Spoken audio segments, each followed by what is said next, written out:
Well, as you know, the game ended. The game started a lot later than we expected on Monday night, and so it finished later too. So, we got back in the locker room after we celebrated on the field.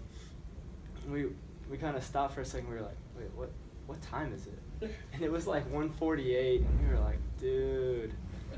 We've been out there for a while, so we kind of took some time in the locker room to just bond as a team and celebrate as a team in the locker room till about 2:30 in the morning, and then kind of flushed it, moved on to the next thing, started focusing on the next day and practice and weightlifting, getting ready for this weekend.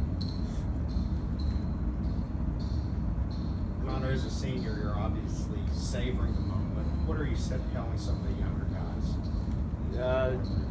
Kind of telling them just to enjoy it. For me and for the other seniors and for the post grad guys, it took us 4 years, 4 years in the program to get it done and to win a regional. So it takes time, it takes effort, and it takes intent. So we're just trying to set good examples for the younger guys. We're really just trying to show them what it's supposed to look like on the field and off the field, both as baseball player and both as men. And so we're really just trying to set that example for the younger guys how to live their life, a better way.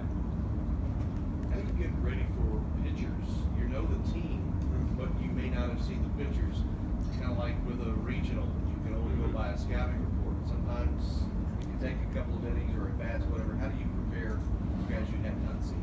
Yeah, for sure. Yeah, because we played Louisville twice so far this year, but we haven't played them in a weekend series, so we obviously didn't get their weekend starter arms, and so they haven't got our weekend starter arms either, and so you just got to go off the scouting report, go off video. Our coaches will put together something awesome in the scouting report and in the video report like we've been getting all year. So you just trust that, and then you just go in there and with all the confidence in the world, and just stick to your plan, through all 9 innings, and you'll like the result at the end of the game. How does this team respond to Sean Mays on the mound? I mean, what does that kind of give you all? And I love playing behind Sean. He's so energetic, and he's so positive out there, and he really just tries to dominate, and it's fun to play behind him when he's out there doing that, doing his mannerisms that he does, and so he constantly is looking at me throughout the game. He's like, hey man, coming at you, so be ready. But he does that to all the infielders. He gets a lot of ground balls when you look at his ground balls to fly ball ratio, and so he keeps us active.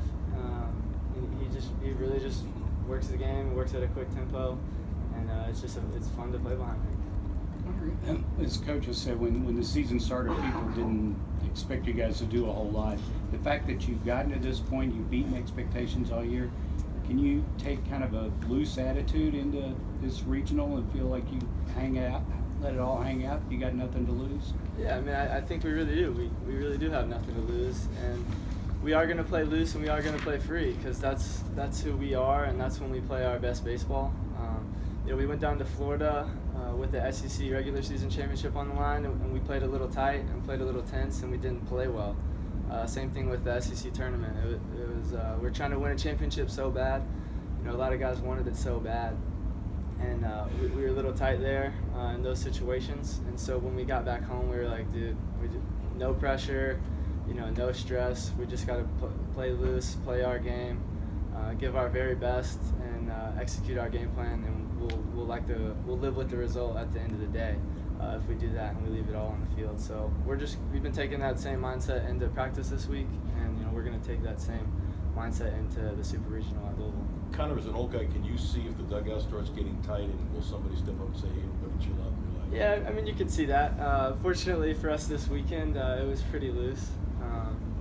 As you guys saw, some of the things we had going on in the dugout with the rally caps, that Cub hat that Austin Keaton made, just guys wearing sunglasses the whole game in the dugout for the night game, backwards hats. I mean, they had it all going on, and so our dugout was really loose this weekend, and they brought a lot of energy, a lot of positive reinforcement for us that are out there playing the game. So we're gonna keep doing that, for the rest of the year and for the rest of the games we play in, and it's gonna be a lot of fun.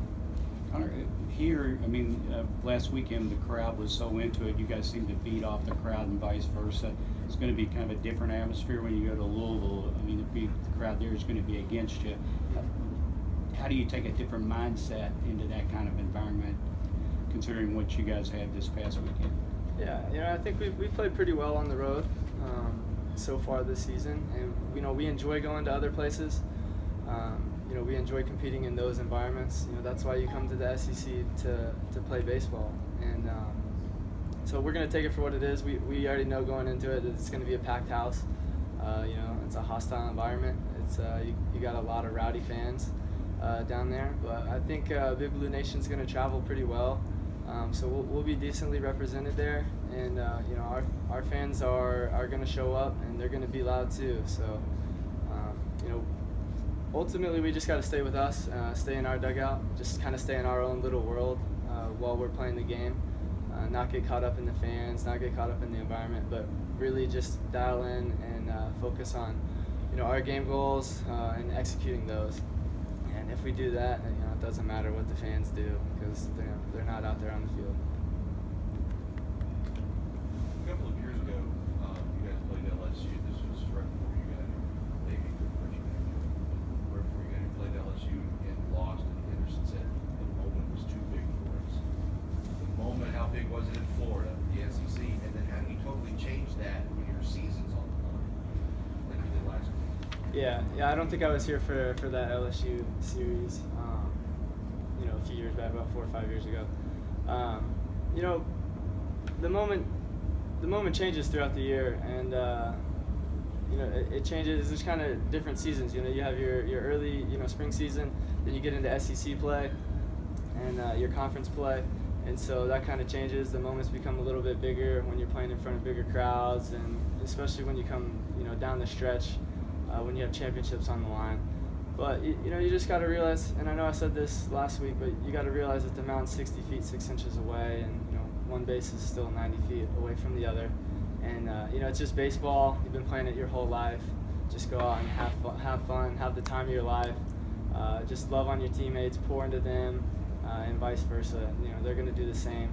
Then you just got to execute through those tough moments and tough situations in the game, and you're going to live with the result if you give your very best. Connor, being from Kentucky, how much does the added rivalry that you about play into your mindset? Yeah, it's a lot of fun. I grew up in Prospect, Kentucky, which is right outside of Louisville. So I think I had like 22 people on my pass list, coming to the game. So I'm gonna have a full list of people there cheering for Big Blue, and it's just a lot of fun to go over there, and you still get to play in the state of Kentucky. I know we could have been paired up with like a West Coast team and had to go all the way out there. So we're fortunate enough that we get to play in Kentucky, and we get to play an in-state rival, and we get to have a lot of our fans come out to the game and show support for us. Is it tough getting 22 passes? Oh yeah, man, I've been working on that all week.